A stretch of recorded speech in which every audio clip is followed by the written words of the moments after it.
Biz kechagi sabaqda so'zning oxirida Muhammad ibn Abdul Wahhab rahimahullohning so'zini o'qidik.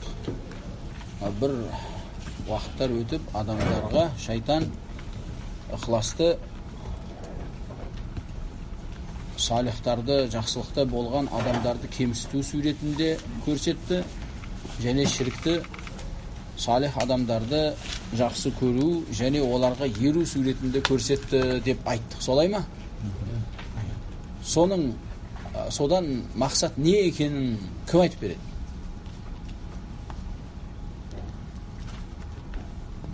Ha? Avliler arqылы Аллаға ширк қосуға. Бұл жерде екі нәрсе айтып жатыр, Екі нәрсе айтып жатыр. Біріншісі не деді? Ихласты, яғни таухидты не суретінде көрсетті деді? Салихтарды кемсіту суретінде. Ширкті салихтарды жақсы көріп, оларға еру суретінде көрсетті. Не деген ол? Ширк қосылуда. Мен айттым, екі сөз. Бұл жерде екі сөз айтылып жатыр. Сол екі сөзді кім мынау біріншісінен мынандай деп түсініп жатыр, екіншісінде мынандай деп түсініп жатыр деген сөзді білетін адам сөйлесін. Ширкті ол деген біліп тұрмыз, бәрі ширк туралы ғой негізінде. Негізі бірінші негіздің бәрі ширк туралы. Ширк туралы деген жауап па ол?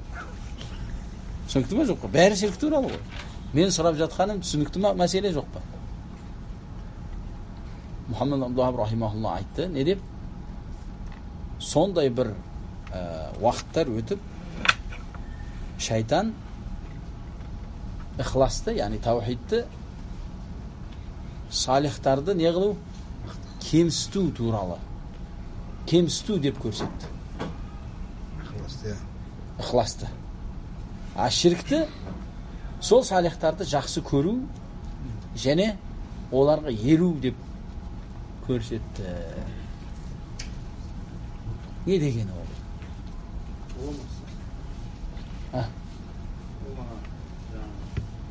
Біріншісі былай, екіншісі былай деп айтты. Аллаға ширк қосатындарға оларға құлшылық қылма, Аллаға құлшылық көрсең, аналардың ақысын бермей жатсың дегенде айтады. Яғни ихлас дегеніміз ол не деді?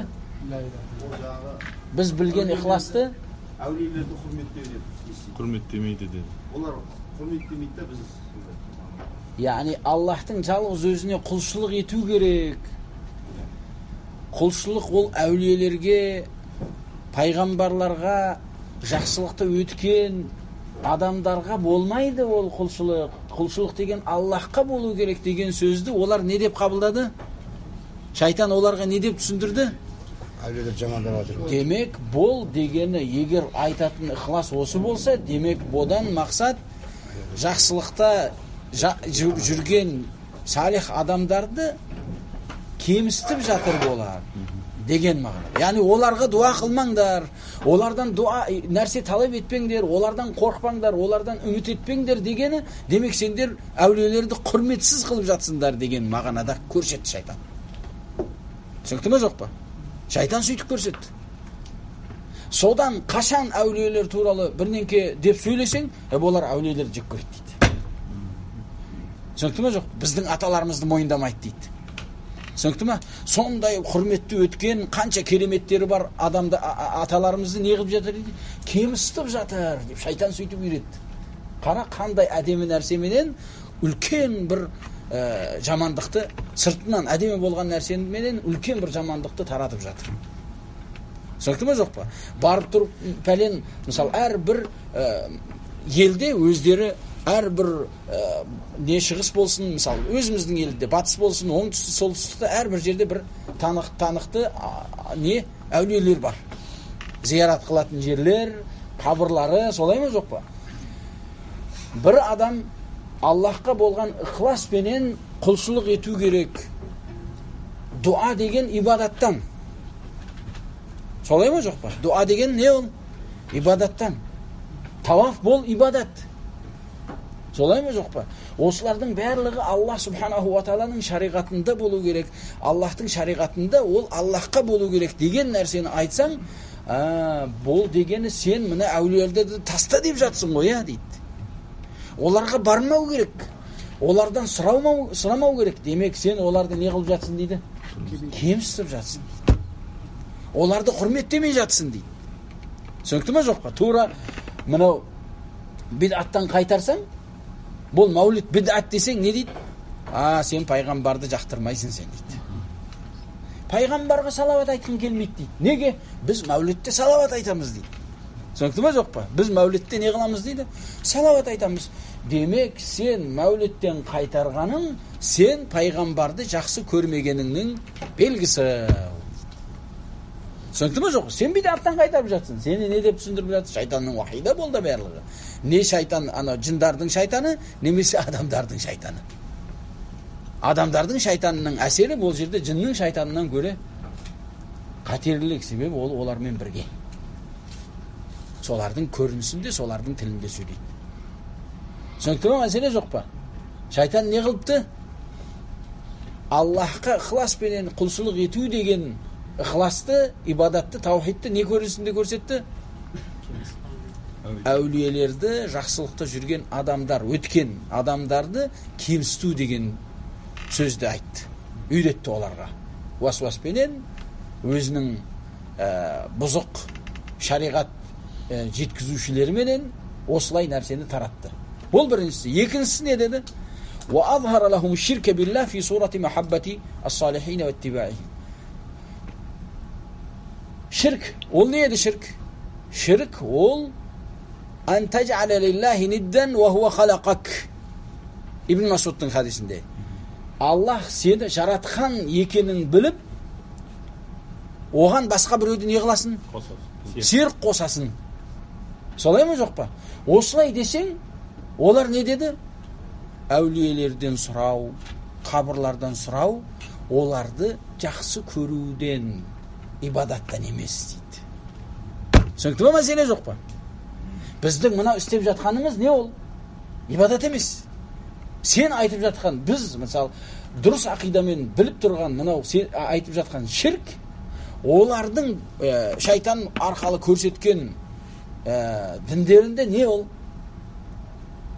Бұл оларға бару, қабырды тауаф ету, олардан үміт ету, бала сұрау, солай ма жоқ па? Оларға дуа қылу, оларға нәзір қабырларына барып қой сою, олардың барлығы не ол? Оларды жақсы көру және құрмет ету болып есептенді. Көрдің бе адамдарды қалай алдайды? Түсінікті ме жоқ? Өте қатерлі нәрсе. Бұны Мұхаммад ибн Абдул Вахаб рахимахуллах қиялдан алып айтып жатқан жоқ. Қазіргі күнге шейін бұл нәрсе бар. Қазіргі күнге шейін не? Бұл бар. Сол үшін бағанағы біз ширкпен және неге мысал келтірдік? Бидатқа. Солай ма? Мынау да тура солай. Сен айтып жатқан бидатты не деп айтады? Бид'a хасана дейді. Түсінікті ме жоқ па? Жақсы бидат дейді. Бид'a хасана дейді бұл. Біз Расул саллаллаху алейхи ва салламның дінінде кеңірек амал қылатын адамбыз дейді. Ондай бір қатып қалған адам емеспіз дейді. Сендер бір сөзді айтып, соған қатып қалған адамсыңдар дейді. Біз кеңірек түсінетін халықпыз дейді.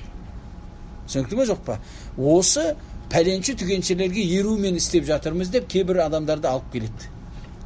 Негізінде ол Құран хадистің дәлеліне қарағанда ол не? Қате. Сол үшін шайтанның уасуасы немесе адамдарға көрсеткен жолы ол жамандық болмайды сыртқы көрінісінде. Ибадат бабында. Кеше айттық қой, рия бабында. Қалай болады? Саған намаз оқыма демейді. Намазды көп оқы дейді. Ораза ұстама демейді. Оразаны көп ұста дейді.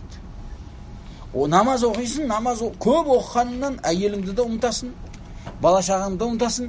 Солай ма жоқ па? Мойныңдағы парыздар қалып, шариғат жүктемеген мұстахаптарменен жүрсін де, соменен күнәлі болып жүрсің. Сен не деп ойлайсың? Сауап істеп жатырмын деп ойлайсың. Негізінде сен күнәға батып жүрсің. Түсінікті ме жоқ па? Шайтан сөйтеді. Ибадатқа қатты көңілі барып тұрған, Аллахқа құлшылықты жақсы көріп тұрған адамға болған шайтанның уасуасы күнәні жақсы көріп тұрған адамға екі бөлек болады. Ярхамукаллах. Осылай Аллахқа беріліп, мысалы, сол үшін көрсең, Дінге қайтқан адамдар, дінге келген адамдар, немесе дінге қайтқан адамдар үлкен бір ықыласпенен келсе, сәлемет қалса, алхамдулилля, болмаса адасып кетеді. Наби саллаллаху алейхи уассаламның нәхжі қалдырған жолын ұстанған болса, сәлемет қалады соменен.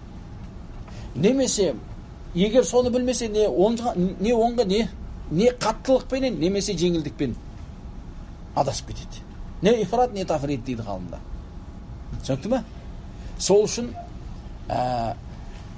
адам не нәрсені не үшін жақсы көріп жатқанын, не нәрсені не үшін жек көріп жатқанын білу керек. Шариғат бабында. Шариғат амалдарында не нәрсені не үшін жақсы көрді. Себебі былай дәлел береді. Сен арабша білмесең де. Дәлел білу үшін арабша білу шарт емес. Түсінікті ме, жоқ па? Дәлел білу үшін арабша білу шарт емес. Себебі саған жеткізілу арқалы түсінікті болады. Ол жеткілікті, алхамдулилла. Сол үшін әрбір адам арабша үйрену парыз емес. Бірақ дінін іздеп, біліп үйрену не ол? Парыз. Өзіне парызды болған мәселелерді сұрап үйренуі парыз болады оған. Сол үшін осындай бір діни мәселелерде әрбір әдемі көркем көрінген нәрсеге адам еріп қала салу керек емес. Бұл дұрыс болмақ. Мына жерде қарасаң, шайтанның уасуасы ширкті не қылып көрсетіп жатыр? Таухид қылып көрсетіп жатыр. Таухидті ширк қылып көрсетіп жатыр. Мені саған. Адамның ойы менен адам қалай жағдайға жетіп адасып кетеді. Түсінікті ме, жоқ па? Кеше ақырында қысқаша болып қалған сияқты деп, осы сөздің ақысын бермей қойдым-ау деп ойлап қалып едім. Шыныменен ақысын бермеген екенмін сияқтымын. Немесе сендер ақысын бермегенсіңдер. Енді айып менде шығар енді, я. Тайып, екінші негізге келеміз. Екінші негізде муалиф рахимахулла айтады: Амараллаху бил ижтимаи фи д-дини ва наха ани т-тафарруқи. Аллах субханаху ва таала дінде бірлікке шақырды. Және бөлінуден не қылды? Қайтарды. Фабайян Аллаху хада баянан шафиян. Аллах субханаху ва таала осы нәрсені қарапайым халықтың дәрежесіндегі жалпы адамдардың барлығы түсінетін қылып жеткілікті дәрежеде баяндап қойды. Айтады, және сол сияқты бізден бұрынғы өткен қауымдар, яһудилер және насранилер сияқты адамдар сияқты болып бөлініп пырқа-пырқаға фахалаку, сол сияқты әрекетке жолығуымыздан қайтарды. Және وذكر أنه أمر المسلمين بالاجتماع في الدين. және Аллах субханаху ва таала мұсылмандарды дінде бір негізге жиналуға бұйырған екенін айтты. Және бөлінуден қайтарған екенін айтты. Және осы нәрсені көбірек баяндау бабында сүннетке келетін болсаң, бұл сөзсіз одан да ашық дәрежеде баяндалған. Бірақ жағдай сондай бір дәрежеге жетті, діннің негіздерінде де негіздерден бөлінген бұтақты амалдарда да бөліну, әр түрлі пырқаларға бөліну, бұл білімнен және діннен болып есептелді. Және бірлікке шақыру, Құр'ан хадистің негізіне шақыру, оны тек қана надан немесе ақмақ адам ғана сөйлейтін дәрежеге жетті деп жатыр. Бұл қысқаша екінші негіздің айтқан сөздері. Муалиф рахимахуллахтың айтқан сөзінің басына қайтатын болсақ, Аллах субханаху ва таала дінде бірлікке және онда бөлінуден қайтарды деп жатыр. Бұл дінде дегенімізде біз білетін нәрсеміз, Аллах субханаху ва таала дінді баяндауда екі нәрсені түсірді. Солай ма? Дінді баяндауда екі нәрсені түсірді. Ол Аллах субханаху ва тааланың сөзі болған Құр'ан, екіншісі Аллах субханаху ва таала жағынан пайғамбарына вахи қылынған Nabi sallallahu aleyhi ve sellem'nin sünneti. Екеуі де кімге қайтады? Аллахқа қайтады. Екеуі де Аллахқа қайтады. Біріншісі Аллахтың сөзі болған Құран болса, екіншісі пайғамбары саллаллаху алейхи ва салламға түсірген, жеткізген несі? Сүндеті, Наби саллаллаху алейхи ва салламның хадистері. Сол хадистердің ішіндегі біз сөзсіз құжатқа жарайтын сахих хадистерді алып үйренуге бұйырылғанбыз. Осы Құранда және хадисте Аллах субханаху ва таала бірлікке шақырған екені және бөлінуден қайтарған екені өте көп. Аллах субханаху ва таала Құранда وَاعْتَصِمُوا بِحَبْلِ اللَّهِ جَمِيعًا وَلَا تَفَرَّقُوا дейді. Сендер барлығын адамдарға айтып жатыр. Ол мұсылмандарға айтып жатыр. وَاعْتَصِمُوا بِحَبْلِ اللَّهِ. Аллах субханаху ва тааланың арқанына, жібіне жиналыңдар деп жатыр. Бұл жіп, арқан, ол не? Құран. Ол Аллах субханаху ва таала түсірген шариғаты Құран. Соған жиналыңдар. Және сол жиналудың ақиқатын растап уәлә тафаррақу, және бөлінбеңдер деп те қайтарды. Осы Мұхаммад ибн Абдул-Ваххаб рахимахуллахтың ең бірінші сөзінің дәлелі. Ол кісі айтты, Аллах субханаху ва таала бірлікке бұйырып, бөлінуден не қылды? Қайтарды деді.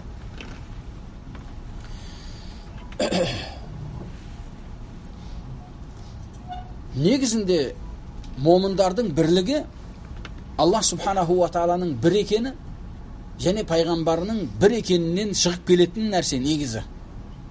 Сол үшін бұл екінші негіз болып жатыр. Түсінікті ме жоқ па? Сен құлшылық қылатын Раббың кім? Біреу ме, он ба? Біреу. Ол бірлік пе? Бірлік. Вахи бабынан оның әрбір сөзі ісіне еруге бұйырылған адам кім? Біреу ме, он ба? Біреу ғана, ол Мұхаммад алейхиссалату вассалам, пайғамбар. Себебі әрбір сөзі біз үшін шариғат болып есептелген. Ол сөздерінің ішінде еш бір қате болмаған. Әрбір сөзі біз үшін шариғат болып, оның айтқанын орындап, қайтарғаннан тиылуымыз важип болған бір ғана адам бар. Ол кім? Мұхаммад алейхиссалату вассалам. Демек бізде ибадатта да таухид бар екен, еруде де не? Таухид. Таухид ибада ва таухид иттиба дейді оны ғалымдар. Құлшылықтағы таухид бар, және еруде де не? Таухид бар. Сен Наби саллаллаху алейхи ва салламның басқа ешкімнің сөзіне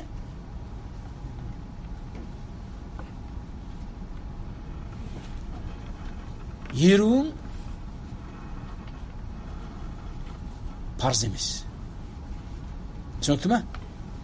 Яғни ол дегені әке-шешенің сөзін не істейміз деп сұрайды ғой біреу. Солай ма жоқ па?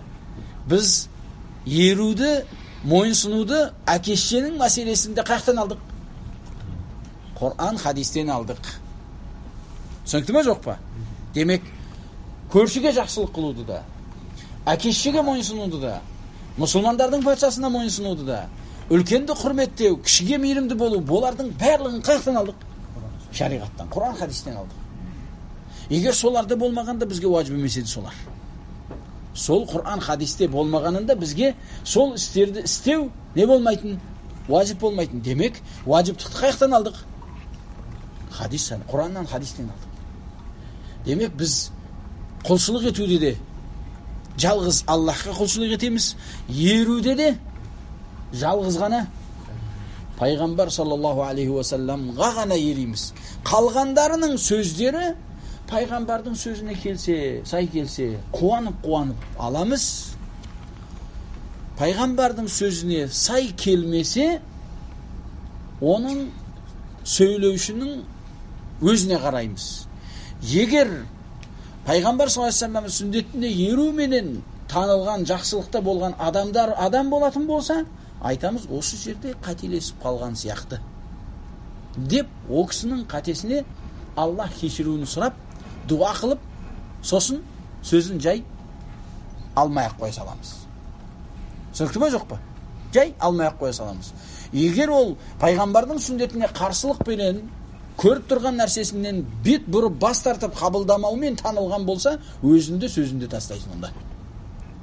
Себебі пайғамбардың сөзінен бет бұрған адамға сен бетіңді жымитың дұрыс емес. Түсінікті ме, жоқ па? Сол үшін бізде екінші асыл негіз содан келіп жатыр. Сен Раббың бір болғаннан кейін, пайғамбарың бір болғаннан кейін неге бөлінесіңдер? Түсінікті ме, жоқ па? Неге бөлініп жатсыңдар? Кім рұқсат берді сендерге бөлінуге? Бұл бөліну, пырқа-пырқаларға бөліну, бұл Аллах субханаху ва тааланың өмірдегі келешекте болатын тағдырында бар екені анық. Түсінікті ме, жоқ па? Мәселе түсінікті ме? Яғни қазір осылай отыратын екенімізді Аллах тағдырда біле ме, жоқ па? Білген бе? Білген. Түсінікті ме, жоқ па?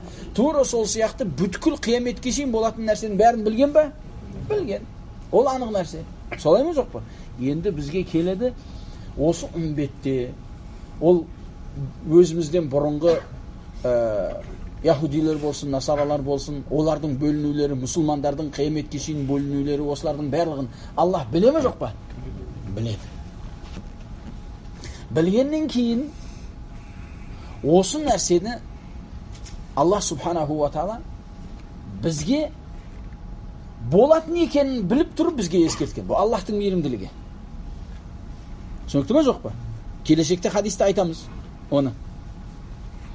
Содан Аллах субханаху ва таала келешекте үмбет осылай бір бөлініп кететін екенін біліп, бөлінуді жаман екенін бізге ескертіп, одан қайтарды және.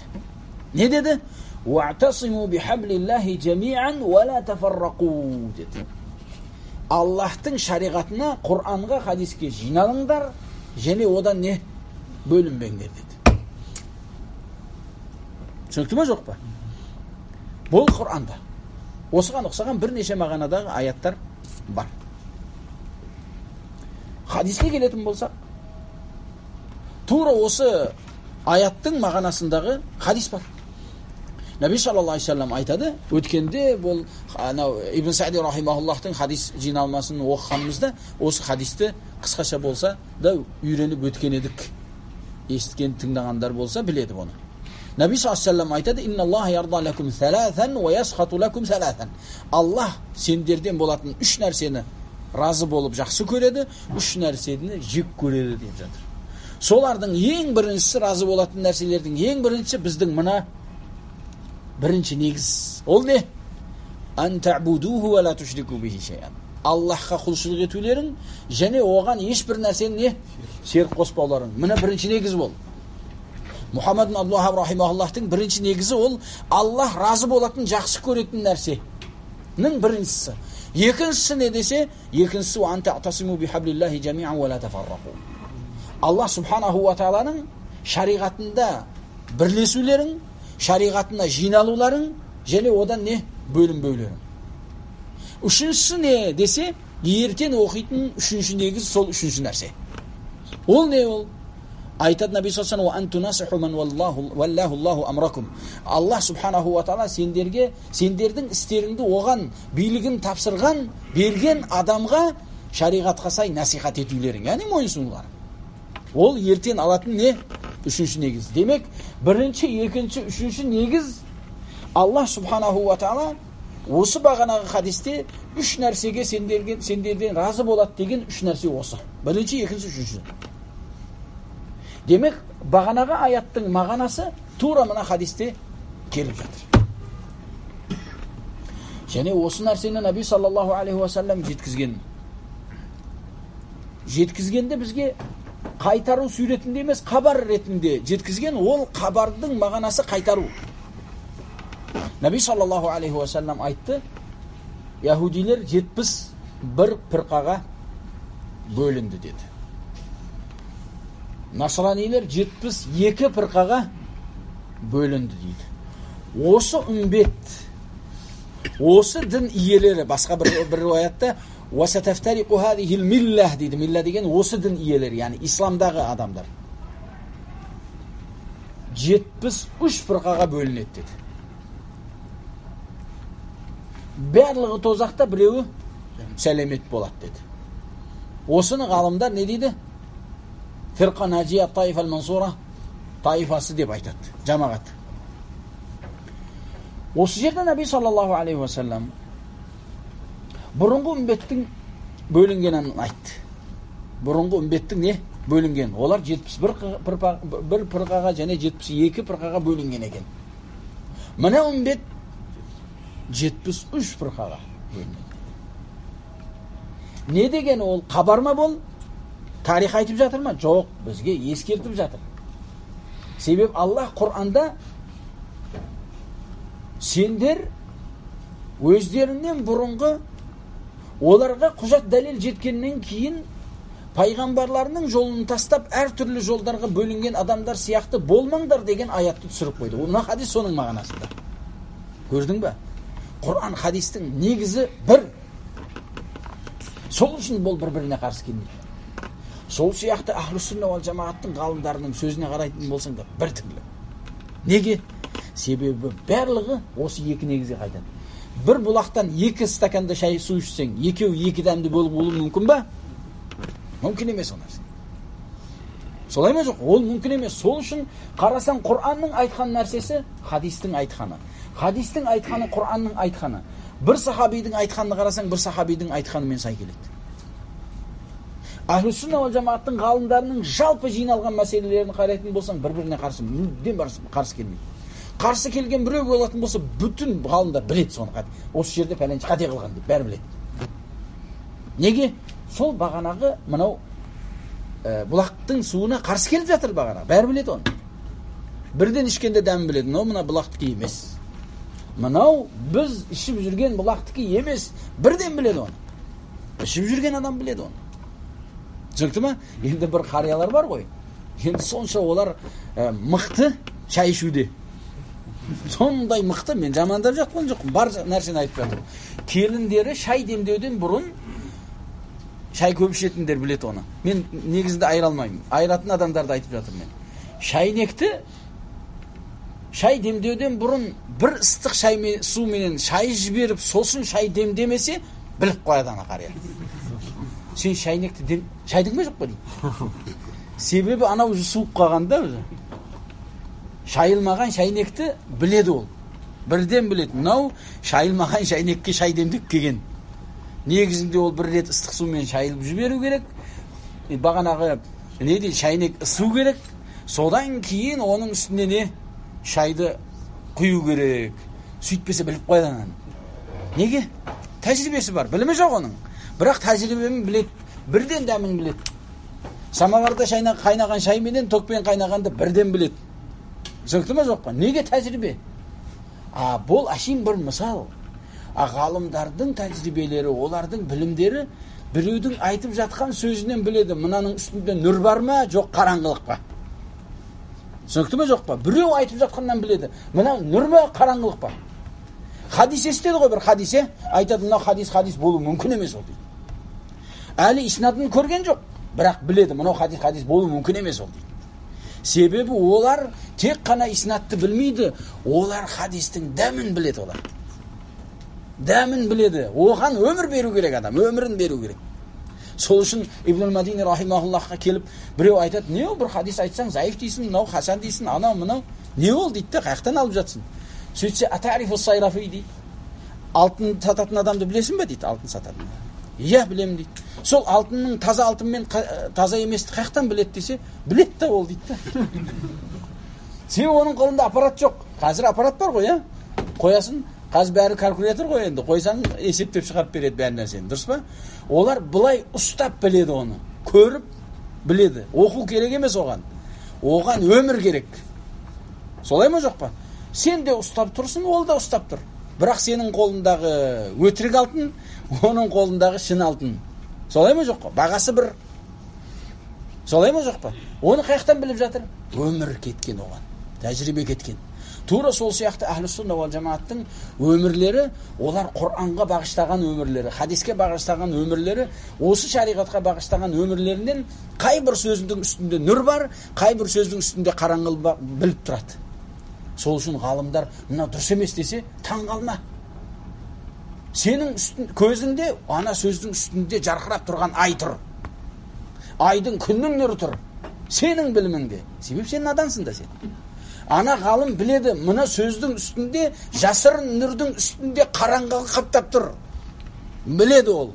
Мына нұрланып тұрған сөздің жан жағының барлығы не? Қараңғылықпен қаптанып қалған. Шайтан оның азғантай бір шетін нүрлендіріп тұр.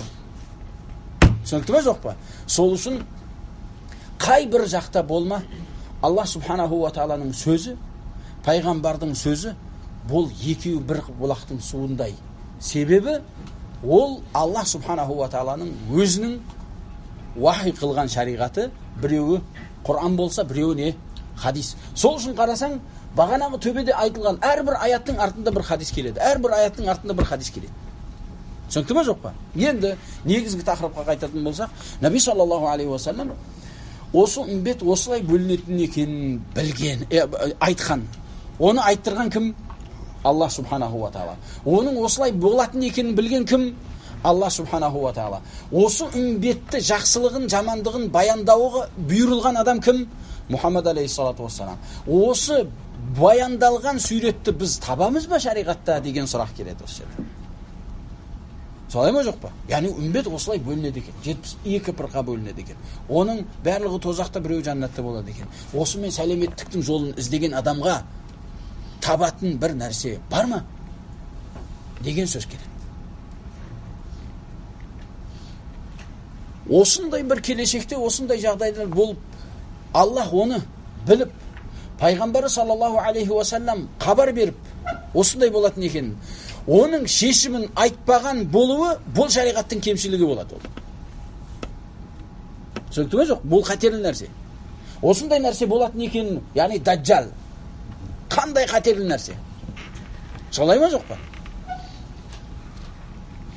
Даджалдың Наби саллаллаху алейхи ва саллям сонша көп белгілерін айтып, бұрынғы үмбет, яғни үмбеттің пайғамбарлар айтпаған нәрсені де айтамын деді Наби саллаллаху алейхи ва саллям. Түсінікті ме жоқ па? Бәрін айтқан. Бірақ ол даджал кімге жолығады? Қияметтен бұрынғы, қиямет болудан азғантай бұрынғы қалған адамдарға ғана жолығады. Сол үшін Наби саллаллаху алейхи ва саллям айтады, мен сендерге даджалдан көрі көбірек қорқатыным бар дейді. Даджал жалпы үмбеттің ең жаман фитнасы сол. Бірақ Наби саллаллаху алейхи ва саллям даджалдан да сендерге қатты қорқатыным бар дейді. Адастырушы дін иелері. Неге? Себебі даджалға кім жолығады? Қияметтен бұрынғы тірі адамдар ғана жолығады оған. Адастырушылар қашы? Бүткіл үмбет жолығады оған. 10 ғасыр бола ма, 20 ғасыр бола ма, 100 ғасыр бола ма, даджал шыққанша солардың барлығы осы адастырушылардың себебімен адасып кетеді. Даджал ақырында келеді. Түсінікті ме жоқ па? Сол үшін оның үстіне даджалды әрбір момын маңдайын оқиды. Оқуды білсе де білмеген адам, әрбір жүрегінде иман болған адам даджалдың маңдайында не? Каф, фа, ра, кәфір деген сөзді оқиды. Әрбір момын. Түсінікті ме жоқ па? Сол үшін иман иесі, имандылықта болатын болса, ол иншалла сәлемет болады. Алдай алмайды ол. Бейдмилла. Түсінікті ме жоқ па? Мынау Наби саллаллаху алейхи ва саллям қорқып жатқан адамдар басқа суретте келеді. Имандылық шариғаттың айтылған сөзімен келуі мүмкін. Ол уақытта біз ақиқатта бағанағы айтылған сөзге қажетпіз. Ол не? Наби саллаллаху алейхи вассалам осындай қатерлі нәрсені баяндаған екен бе, жоқ па деген сұраққа келеді. Бұл төбеде айттық, осындай бір қатерлі нәрсе бола тұра, Наби саллаллаху алейхи вассалам о нәрсені баяндамаған болуы бұл мүмкін емес. Себебі Наби саллаллаху алейхи вассалам айтты, сендерді қай бір нәрсе жаннатқа жақындататын болса, мен сендерге нені баяндадым дейді. Қай бір нәрсе тозаққа жақындататын болса, мен сендерді содан не қылдым дейді, ескерттім, қайтардым дейді. Содан Наби саллаллаху алейхи вассаламның хадисіне қайтамыз. Наби саллаллаху алейхи вассалам не деді? Сендерден келешекте кім өмірде болатын болса, фасайра ихтилафан кафира, өте көп келіспеушіліктерге жолығады, көреді сондай келіспеушіліктерді. Түсінікті ме жоқ па?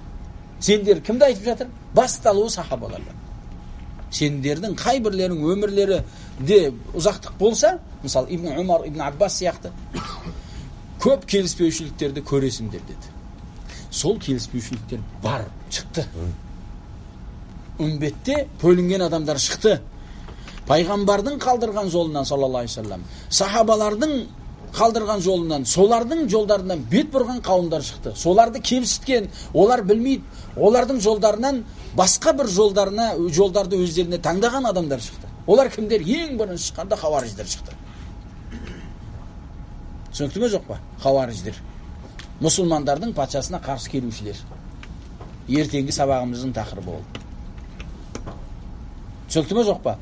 Соменен бірге Али радияллаху анхуға қарсы шыққан адамдар болды. Али радияллаху анхуды жақсы көріп сөйлеп шыққан адамдар болды. Алиға қарсы шыққандар рафидалар болды. Алиді ұлықтау арқылы бидатқа кіріп кеткендер, олар не? Алиға қарсы шыққандар хауариждер болды. Алиді жақсы көріп, соны ұлықтау арқылы адасып кеткендер, олар шииттер, рафидиттер болды. Түсінікті ме жоқ па? Олардың артынан, барлығы сахабалардың уақытында болып жатыр, қараңдар. Олардың артынан бірден қадариттер шықты. Уақыты келіп, сосын муржиттер шықты. Одан кейінгі жахмиттер шықты. Олар Алла субханаху ва тааланың не есім сипаттарында мойындамайды. Бір түрлі нелер жахмиттер, екінші түрлі жахмиттер олар Аллахтың есімдерін мойындайды да, сипаттарын мойындамайды. Есімдерге мағына бермейді. Естуші есту сипатсыз, көруші көру сипатысыз дейді. Түсінікті ме? Яғни ұзындықсыз, толықсыз, қысқалықсыз, ол қысқа, ұзындықсыз, ұзын дегенде. Ақмақтың сөзі ол. Түсінікті ме жоқ па? Одан кейінгі тайпалар шықты, жахмиттердің ұрпақтары, олар Алла субханаху ва тааланың есімдерін мойындады да, бірнеше сипаттарды мойындап, қалғандарын мойындаған жоқ. Осылай адасулар қазіргі күнге шейін жалғасып келуде. Түсінікті ме жоқ па? Наби саллаллаху алейхи вассалам айтқан сөзі көрініп тұр мына жерде. Уасатафтариқу хазил умма. Осы үмбет 73 фирқаға бөлінеді деді. Бағанағы хадисте айтты, сендердің қай бірлерің егер өмірде қалсаңдар, келешекте көп келіспеушіліктер, хилафтарды табасыңдар деді. Сонда Наби саллаллаху алейхи вассалам енді біреу сұраған сияқты ғой енді. Сұрағандай сұрақ келеді ғой мына жерде. Енді осылай хилаф келетін болса, келіспеушілік болатын болса, біз қайда барамыз, не істеуіміз керек деп. Сонда Наби саллаллаху алейхи вассалам не деді? Алейкум би суннати ва суннатил хулафа ар-рашидин ал-махдиин мин баъди деді. Сендер менің сүннетімді ұстаныңдар деді. Сүннеті не ол? Құран, хадис, шариғаты. Наби саллаллаху алейхи вассаламның айтқан сөзі, істеген ісі, амалда мойындаған нәрселері. Алейкум би суннати, ұстаныңдар деді. Ва суннатул хулафа ар-рашидин, менен кейінгі сахабалар бар. Абу Бакр, Омар, Усман сияқты, одан кейінгілер. Соларды ұстаныңдар жолдарын деді. Және ұстанудың қатты бір суретін көрсетті. Мысал қылып. Бұл қасиет тек қана сүндет ғалымдарында да табасын бұл нәрсені. Айтады, адду алейха бин наваджид. Наваджид дегені бұл тістің ауыздағы талқандайтын тістер. Түсінікті ме жоқ па? Осы мекен тұрған ең мықты тістер адамның аузындағы. Yani бол тура ғалымдар айтады, қолынан шығып бара жатқан дәрежеде болып қалса да, тісіңмен болса да ұстанып ал деп жатыр. Ертең Хузайфаның хадисін оқимыз. Ол қандай қатерлі нәрсе үмбетте болады, егер адам сәлемет болмаса. Адду алейха бин наваджис, сол азу тістеріңменен оны қатты тістеп алыңдар деп жатыр. Бұл бұйрық. Сосын тыйым салу жолын бастады. Ва иякум мухдасатил умур dedi. Осы шариғаттағы діндегі жаңа адамдардың ойларымен шығарылған діннің есебімен айтылып жатқан нәрселерден сақтаныңдар деді. Біріншіден сүндетті ұстанасың, екіншіден әрбір шариғаттың атымен айтылып жатқан бидаттан не қыласың? Сақ боласың. Иякум мухдасатил умур фа инна кулла мухдасатин бид'a dedi. Әрбір діннің атымен шығарылған Құран хадистің негізінде болмаған нәрселер ол жаңалық, бид'ат деді. Ва кулла бид'атин далала. Әрбір бид'ат ол адасуға, әрбір адасу тозаққа алып барады dedi. Сол үшін бұл аяттарды, бұл хадистерді қайда болатын болсаң, Ахлус-сунна вал жамааттың ғалымдарының кітаптарында, сөздерінде әрдайым табасың бұны. Әрдайым қай бір кітапты ашсаң, иншалла табасың осы сөздерді. Неге? Себебі олардың белгісі осымен айырылып тұрады. Сәлеметтіктің негізі Наби саллаллаху алейхи ва салламға түскен вахида екенін біледі олар. Сол үшін Аллах субханаху ва таала айтады: "Ва ман юшақиқир расула мин баъди ма табайяна лахул худа ва яттаби' гайра сабилил муъминин валлихи ма тавалла ва нуслихи джаханнам ва саат масира." Кімде-кім? "Ва ман юшақиқир расул", кімде-кім пайғамбарға мин баъди ма табайяна лахул худа, оған шариғаттың дәлелдері баяндалғаннан кейін пайғамбардың жолынан бөлінсе, ва яттаби' гайра сабилил муъминин, муъминдардың жолынан басқа бір жолға еріп жатса, нуаллихи ма тавалла, біз оны сол жолына тастап қоямыз. Ва нуслихи джаханнама, біз оны сол тозаққа саламыз деп жатыр. Енді осы жерде бір нәрсеге мән берейік. Осы аяттан, төбедегі хадистерден қарасаң, бөлініп жатқан кім? Жоқ, сөзсіз ол. Мұсылмандар да біз бөліну кімде деп жатқан жоқпыз. Туралықтан бөлініп жатқан кім? Сол үшін бөлініп жатқан Ахлус-суннадан басқа адамдар, Ахлус-сунна емес. Олар сендер бөлініп жатсыңдар десе де. Түсінікті ме жоқ па? Бөлініп жатқан мен бөлінбей жатқанды қаяқтан білеміз? Үндемей жамағатпен жүре берген адам бөлінбей жатыр, жамағаттан бөлініп шыққан адам бөлініп жатыр деген, бірге шай ішпесе, бірге тамақ жемесе, бірге саунаға бармаса, демек бөлініп жатқан адам деген айтсақ бола ма солай? Жоқ. Ол да бөліну ғой, әркім өзінің анықтамасын айтады осы жерде. Бөлініп жатыр. Халықтан бөлініп жатыр, анадан болып жатыр, мынадан бөлініп, әркімнің бөлінуде анықтамасы бар. Өзінің түсінгенін айта береді. Шариғаттың анықтамасында бөлініп жатқан кім ол? Құран, хадис, сахабалардың жолынан бөлінсе, сол адам бөлініп жатыр. Ол санағы қанша болса да. Мәселе бізде санақта емес. Түсінікті ме жоқ па? Сол үшін адам, сәләф айыммалар айтқандай, лейсал ажабу мимман халака кейфа халак, валакиннал ажабу мимман наджа кейфа наджа дейді. Ол таңғалу, ол адасып кеткен адамның адасуында емес таңғалу. Себеп адасу көп. Таң алатын нәрсең сәлемет қалған адамның сәлеметтігінде. Себеп ол аз. Түсінікті ме жоқ па? Демек адасу, Ахлус-сунна бөліну, Ахлус-суннадан болмайды. Қайда болса да. Бұл көптік немесе аздықпен өлшенетін нәрсе емес. Сол үшін адасушылардың көптігіменен адам алданып қалмау керек. Тура жолда жүргендердің аздығыменен жалғыз қалдым, аз қалдым, біз әлсіз қалдым деген мағынада да бармау керек. Түсінікті ме жоқ па? Себебі Аллах субханаху ва таала өзі хабар берді. Наби саллаллаху алейхи ва салламның хадисінде сондай бір пайғамбарлар келеді, оның үмбеті рахт дегені 3 пен 10-ның арасында. Түсінікті ме жоқ? Бір пайғамбардың үмбеті рахт деген не дедік? 3 пен 10-ның арасында. Үмбеті 10-ақ екен. Мүмкін 8 шығар, мүмкін 7 шығар, мүмкін 5, мүмкін 4 шығар. Сондай бір пайғамбарлар болады, оның үмбеті 2 ғана. 2 ғана.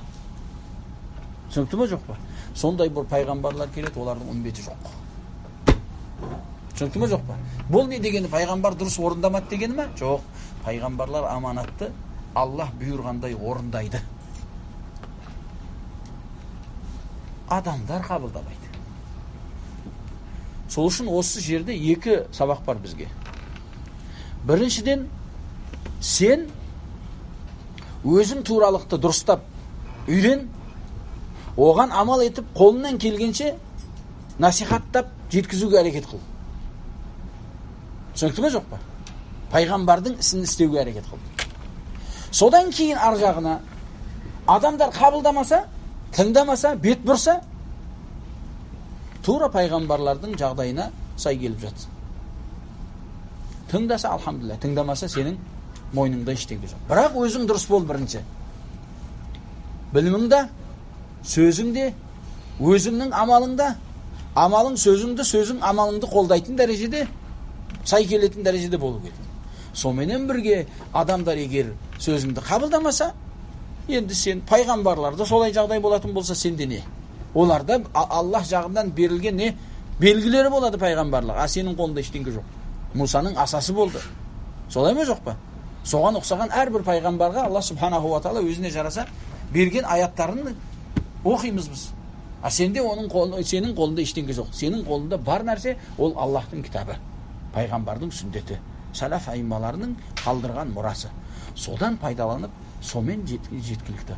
Соменен сен өз туралығыңды сақтайсың да, біреуде болатын қатені де дұрыстықпен, жөндеумен өтесің. Осы жолың сенің бірлікті сақтағаның болады. Себебі қайтаптан сөздің басына қайтамыз. Сенің бірлігің Аллахтың бірлігінен және пайғамбардың бірлігінен, діннің бірлігінен келіп шығып жатыр. Сол үшін кімде кім Аллах субханаху ва тағаланың сөзіне қайтса, пайғамбардың сөзіне қайтса, ахлүс-сүнна уал жамааттың айыммалары, сахабалар, табииндер солардың жолына қайтса, сомен шектеліп жатса, адамдар оны бөлінді десе де, бөлінбеді десе де, ол туралықтың басында тұрған адам сол. Түсінікті ме, жоқ па? Кім біз ахлүс-сүннамыз, біз пәленшіміз, біз түгеншіміз деп азан кеш айтқаныменен, бірақ Аллахтың сөзінде тұрмаса, пайғамбардың сөзінде тұрмаса, сахабалар, сәләф айыммаларының сөзінде тұрмаса, демек оның айтқан сөзі сөз болып қалады. Сөзді әркімде не? Айту мүмкін. Арабтар айтқандай, күллүн яддаи хуббан ли лайла ва лайла ла туқирру лахум бидзака дейді. Әрбір адам айту мүмкін, лайла деген әйел мені жақсы көреді деп. Жоқ, мен жақсы көремін оны деп та. Мен лайланы жақсы көремін. Лайла деген бір әйелдің аты. Бірақ лайла қайбірін жақсы көреді екен дейді да. Қайбірін қабылдайды екен олардың. Осы мәселе тұр. Әркім айтуы мүмкін, мен әхлүс-сүннамын, мен, бірақ дәлел қайда? Дәлел құжат қайда? Сөзің Құран, хадиске, сахабалардың, әхлүс-сүннаның айымаларының сөзіне сай келіп жатыр ма? Қош келдің. Кім болсаң да. Болмаса, дұрыс емес олар. Себебі Наби саллаллаху алейхи ва саллям сол ифтирақ хадисінде осы үмбет 73 фырқаға бөлінеді дегенде мұсылмандар айтып жатыр. Мұсылмандар, осы үмбеттегі адамдар. Кейбіреулер осы хадисті бұл 73 фырқа деп жалпы пайғамбардан кейін Наби саллаллаху алейхи ва саллямның жалпы үмбеті дейді. Яғни оның ішінде маджусилер бар, христиандар, насранилер, христиандардың түрлері, яһудилердің түрлері, маджусилер, васанилер, солардың түрімен бәрі жинағанда 72 фырқа болады. 73 фырқа олар мұсылмандар деп тәфсирлейтін. Соменен бүткіл мұсылмандардың арасы бәрі бір, ешқандай проблема жоқ деп өтіріктен жиналып жүрген адамдар. Сөйтіп тәфсирлейтіндер де бар. Бірақ бұл қате. Себебі Наби саллаллаху алейхи ва саллям хадисте "Уасатафтариқу хазихил милла" деді. Милла, миллатул ислам, мұсылмандар. Сол үшін бізде үмбет екіге бөлінеді. Дауатқа ақты болған үмбет, дауатты қабылдаған үмбет. Дауатты қабылдағандар кімдер ол? Ла илаха иллаллах Мухаммад расулуллах деген мұсылман болғандар. Дауатқа ақты, яғни шағыруға ақты болған адамдар жалпы Наби саллаллаху алейхи ва саллямнан кейін келген адам баласының барлығы дауат қылуға не? Ақты. Біз дауат қылуымыз керек. Аллах субханаху ва тағала солардың бәрін шақырған. Wallahu yad'u ila daris salam. Allah subhanahu wa taala bарлыгын janнатка чакырат.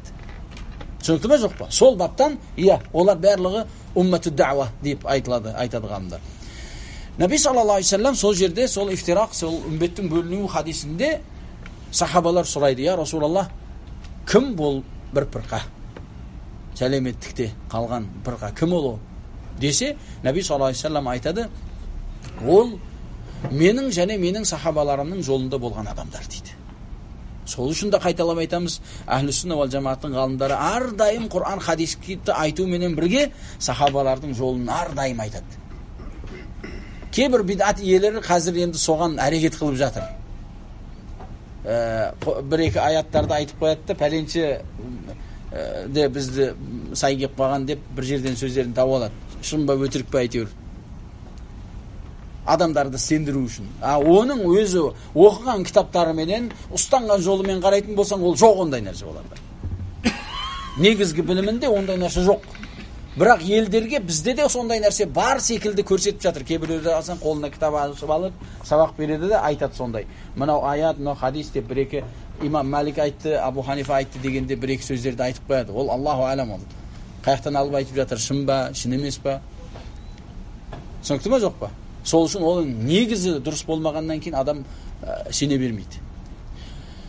Содан Наби саллаллаху алейхи ва саллям осы үмбеттің сәлеметтігінің белгісі Құран, хадис және сахабалардың жолына еру екенін айтты. Ама жалпы бірлік бабында, бірлесу бабында келетін болсақ, ол әдемі сөз.